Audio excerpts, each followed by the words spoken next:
One of the ways in which drug delivery has made advances recently is through the use of polymers, and for the next 3 lectures we're going to be talking about specific types of polymers that are used to enhance the safety and the pharmacokinetics of different drug formulations. We're going to start today by talking about polymeric drugs and cyclodextrins. As mentioned in the first lecture, what you need to be able to do is to be able to critically evaluate these polymers and these methods, to compare them to each other, and also to think about how they improve on current methods of drug delivery.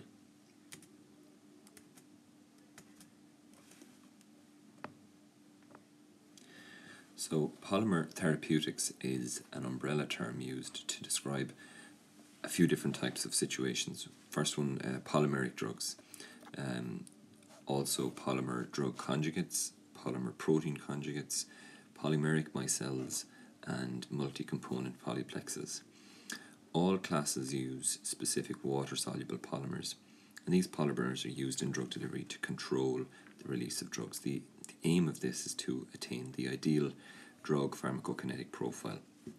So if you think back to previous lectures where we might have discussed pharmacokinetics, one of the problems is that when you take a single bolus of a drug, the concentration peaks very high and then slowly goes down over time once it's been metabolized and eliminated. And between that time, you reach a kind of, I suppose, an ideal therapeutic range in which the drug is effective and has efficacy.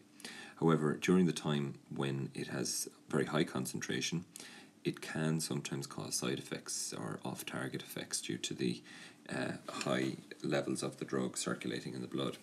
The idea behind using polymers is to control this drug release to get a sustained level that's within this therapeutic range that can have an effect.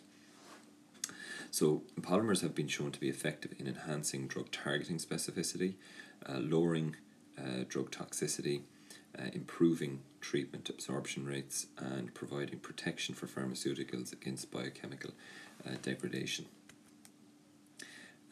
So just, I suppose, some of the ways in which drugs can be administered, just to remind ourselves, they can be typically not just given orally, but given into different locations in the body. We discussed this in the first lecture, like skin delivery, transdermal delivery, IP, IM injections, even brain infusions, inhalation, intranasal, etc. But in each of these cases, the drug needs to be formulated a certain way. It needs to be combined with other chemicals in order to remain stable, to prevent it from being degraded, but also to deal with the environment that it's going to find itself in once it's injected or inhaled or whatever the mode of delivery might be. And to do this, a lot of the time polymers are actually used now. So what polymers do we actually have? Well, I mentioned at the top that there's a few different types, and this slide just kind of summarizes some of those polymers. There are polymeric drugs, which literally means that the drug itself is the polymer. So some polymers actually have pharmacological effects. There's a polymer-protein conjugate, whereby a protein of some kind, could be a hormone, could be some kind of a vaccine, for example, is coated with a polymer, and this may be for several reasons, which we'll discuss shortly. You may have a polyplex, which is very often a DNA complex with a polymer, a polymer-drug conjugate, and a polymeric micelle, which we'll talk about in detail in the next couple of lectures. So polymeric drugs, as I mentioned, are pharmacologically active. Some possess antiviral and anti-tumor activity. They've been investigated as inhibitors of viruses and in some cases toxins as well. So some of these include polymers like Divema, which is a polyanion, and this can induce apoptosis, induce cell death, interferon release, and activate macrophages to promote the killing of tumours. Another one that's been tried is something called copaxane, which is a random copolymer of amino acids, and it mimics myelin basic protein and minimizes the autoimmune response to myelin. So this is kind of like a decoy strategy whereby if you create a polymer that is similar in structure to an autoimmune target, it can deflect or divert away the immune system to this particular polymer rather than damaging the cells. In some cases, polycations are cytotoxic and kind of off-target effects, so they can be dangerous sometimes, whereas polyanions are less cytotoxic but may actually cause anticoagulant activity. The polymer-protein conjugates, it's been pretty much used since the 1970s that this molecule, polyethylene glycol, could be conjugated to proteins, and pegylation, as it's called, polyethylene glycol addition can increase solubility and stability, but also reduce the immunogenicity of proteins. This is something that has been used quite successfully in the treatment of viral infections, in particular hepatitis C. You may be aware that the drug peg interferon is actually made in Ireland, in Shearing Plough, as it was in Cork, and this has been quite a successful drug and is used for viral infections.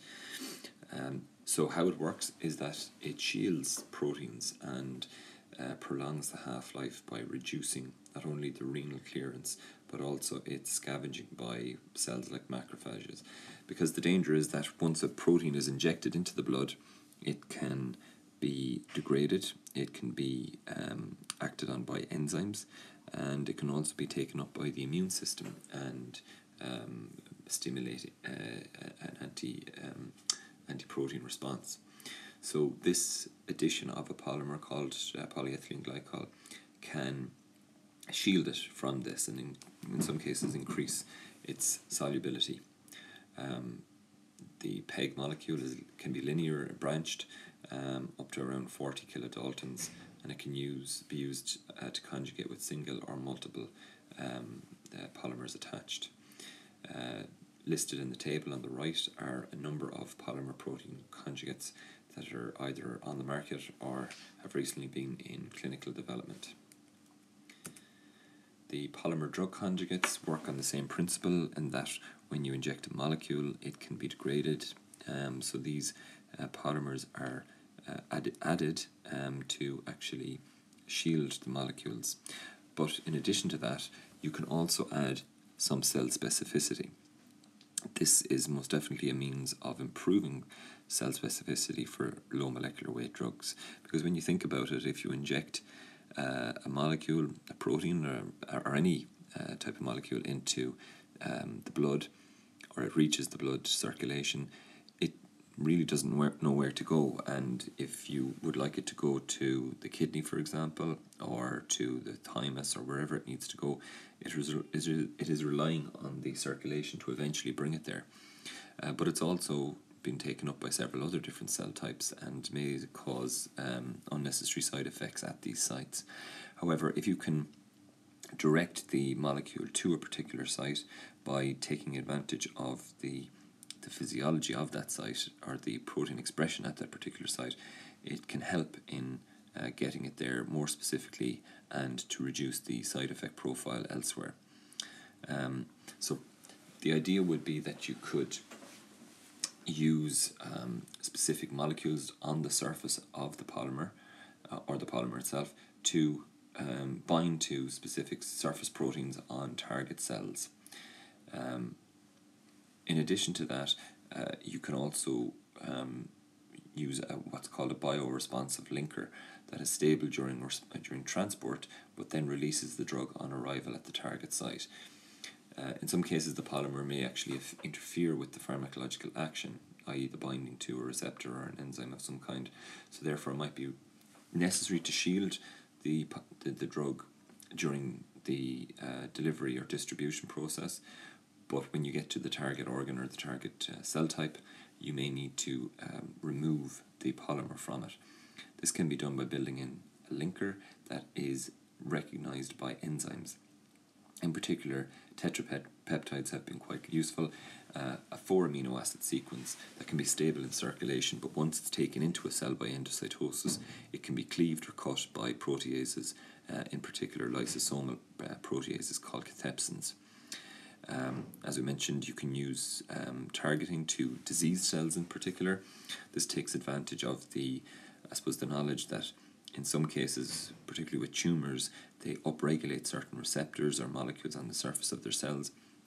And if you add a targeting molecule like a ligand or an antibody, for example, to the surface of your polymer that's conjugated with your drug, you can then preferentially get a lot of that molecule to bind to the surface protein where the tumour might be.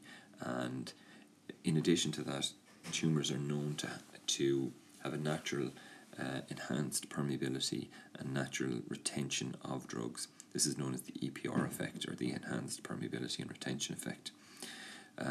Several of these polymers have been used in combination with chemotherapeutic drugs, and you'll notice that on the right hand side in the table in particular, a number of these drugs have been already through clinical trials.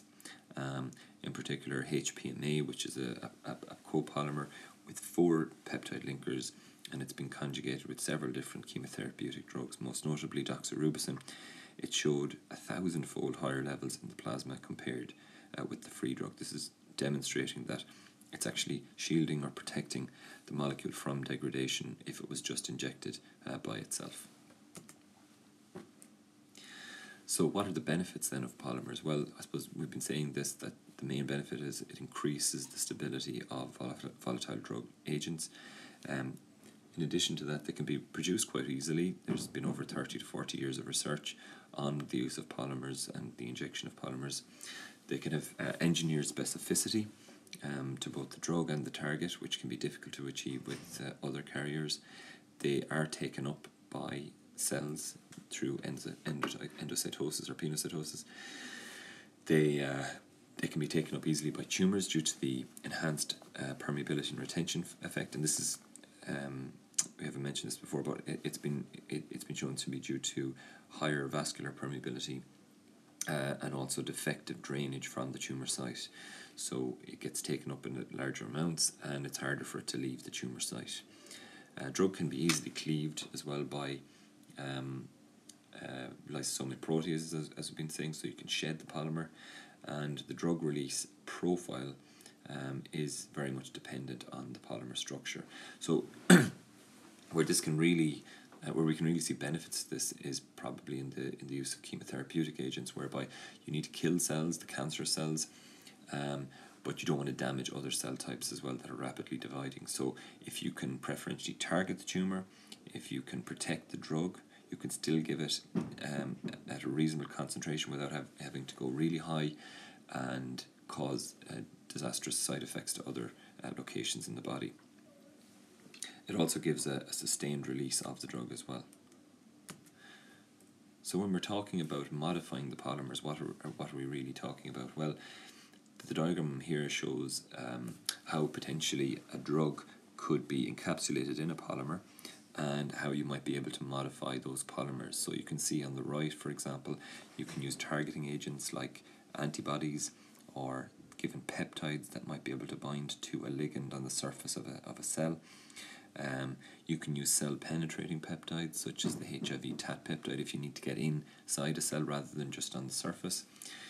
These polymers as well have been used to enhance the contrast of imaging agents that are needed to be used for scans, for example. That if you wanted to see a tumour site and not get the background noise of all the other cells in the vicinity, you could target the polymer to the tumour cell that's expressing a particular protein or surface receptor using things like an antibody as a peptide, as we've been saying, and you get higher intensity signal at the tumour site rather than picking up all the background noise of other cell types in the region. The challenges are very obvious, though. I think there are some factors affecting things like target specificity. There is unintended particle uptake in that some still take up the polymer and aren't as specific as they should be. There's also problems identifying receptors that are specific for some cell types, so there's a lack of unique targets for cells of interest, or if there are, they may be intracellularly rather than on the surface of cells, which are a lot easier to work with.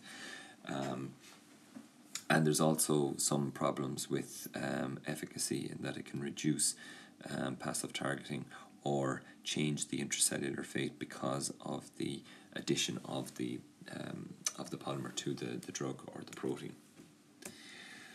So in terms of thinking about polymers for any given condition, I suppose some of the things to be thinking about really are that the polymer should be degradable or non-degradable depending on the purpose.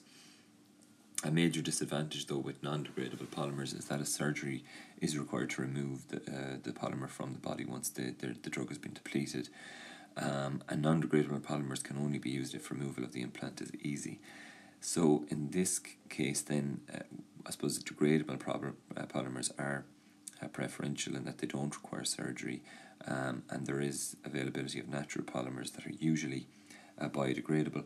And I suppose they also offer excellent biocompatibility in that they're sometimes similar to cells and that they have a good biocompatibility, and they can be degraded to smaller, easier molecules to eliminate from the body. So just showing you some examples of different types of polymers that are available. We'll be talking about some of these over the next couple of lectures, in particular things like dendrimers, liposomes and micelles. So each of these have their own advantages and disadvantages. You can see from the table here that they can come in different shapes and sizes. They have different properties, and some are preferentially used for drug delivery, for example, whereas others are more optimal for imaging purposes. The first of these polymers, though, that I'd like to discuss is something called a cyclodextrin. So a cyclodextrin is essentially a glucose-like molecule. So these are a family of glucose oligosaccharides linked by glycosidic bonds.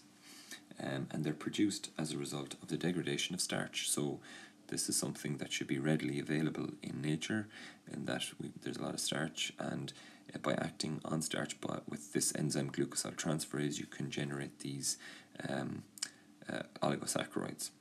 They can be formed into many shapes, and in particular shown here, the cyclodextrins can be in the shape of a truncated cone. And the benefits of this is that they contain a hydrophilic exterior and a hydrophobic cavity.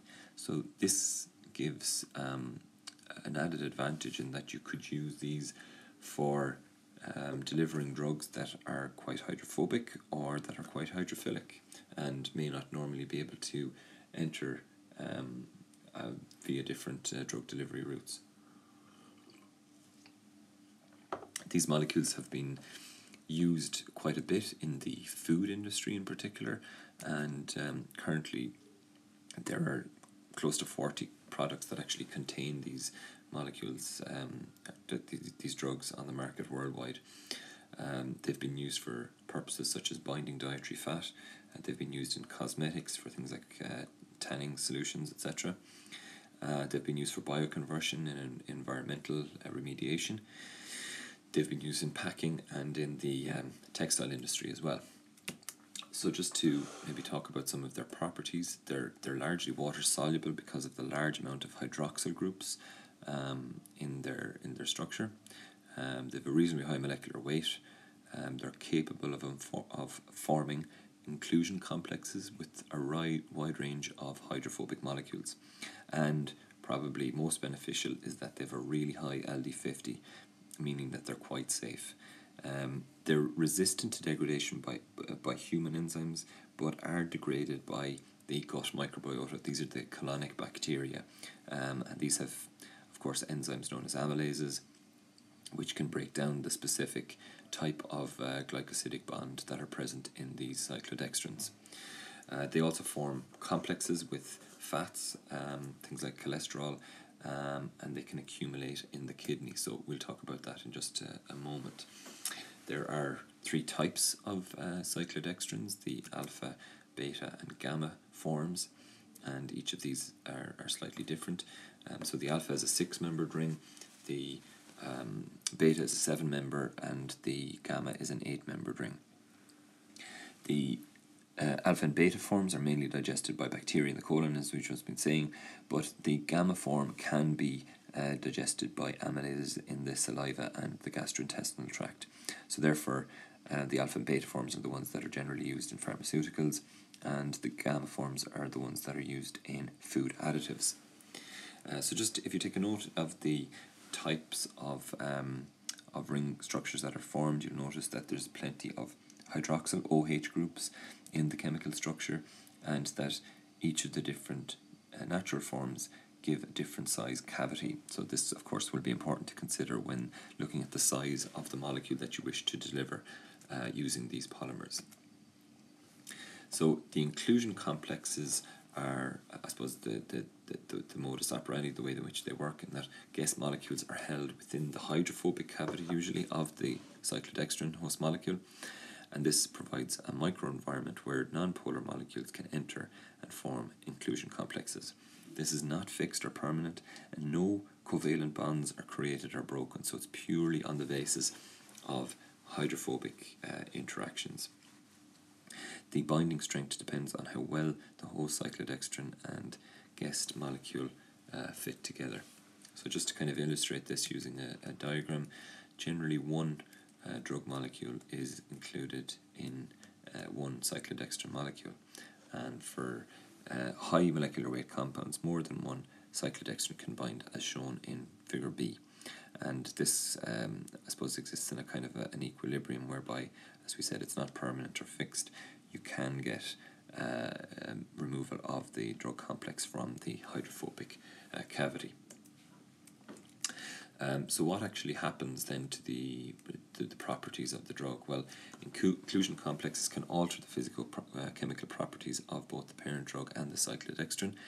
It increases their solubility and dissolution rate, and enhances the bioavailability and stability. So this is useful for protecting, again, like the example we saw already with the polyethylene glycol, and it can enhance the bioavailability of the drug. It can also change the release kinetics because it's inside in the hydrophobic cavity. It can change the release pattern and the timing of the release as well. It can modify local irritation. So, for example, some drugs might cause local irritation with the drug interacting with local cells once it's first injected or delivered, like in the gastrointestinal tract, for example, or dermal irritation. It can improve the safety profile of parent drugs in general and prevent some drug-drug and drug excipient interactions, in particular because of its position in the inclusion complex. In terms of the release, I suppose it's important to protect the drug molecule within the cyclodextrin, but it's also important that the drug be able to have a pharmacological effect and to get released from the cyclodextrin. So many different mechanisms can contribute to the release of these cyclodextrins, and these include things just as simple as dilution, so being diluted from the cyclodextrin. These include something as simple as dilution, so just by entering an environment with lots of water, it can dilute it. There can be competitive displacement by either exogenous or endogenous molecules. There can be protein binding, which can displace it. Changes in the ionic strength and changes in temperature as well can force the release of the drug from the cyclodextrin complex. So in terms of existing drugs that are on the market that have been approved with cyclodextrin complexes, these can include drugs such as nicotine, omeprazole, hydrocortisone, for example, estradiol, and they can be combined with both alpha and beta forms, or even modifications of the beta forms as well. So shown in the table here are the administration routes and their trade names as well. So finally, just to consider some of the advantages and disadvantages of these cyclodextrins. I suppose the major advantages is that they improve drug stability, they increase their bioavailability, improve the safety because they reduce the toxicity of the drugs, particularly at the gastrointestinal tract or the skin. And most forms of cyclodextrins are not toxic themselves. They have a high LD50. You can get sustained, controlled drug release, and this can improve things like compliance as well with the patient. The disadvantages can be, as we've mentioned already, certain cyclodextrins, particularly the beta forms, can accumulate in the kidney and at high levels cause nephrotoxicity. Some cyclodextrin formulations are known to extract lipid membranes, and some can be rapidly removed if they're administered IV. Perhaps one of the major disadvantages is that they can't bind really large molecules themselves. So in summary, we've discussed the many different types of polymers that are used in drugs or in drug delivery that can be engineered to have specificity both for the drug and the target, and we've also discussed in detail as well the use of cyclodextrins. So again, just a reminder that you need to be able to critically evaluate the advantages, the disadvantages of the different forms of polymers, and in particular today we discussed the cyclodextrins in detail, and to be able to compare them with the other forms that we're going to mention in the next couple of lectures.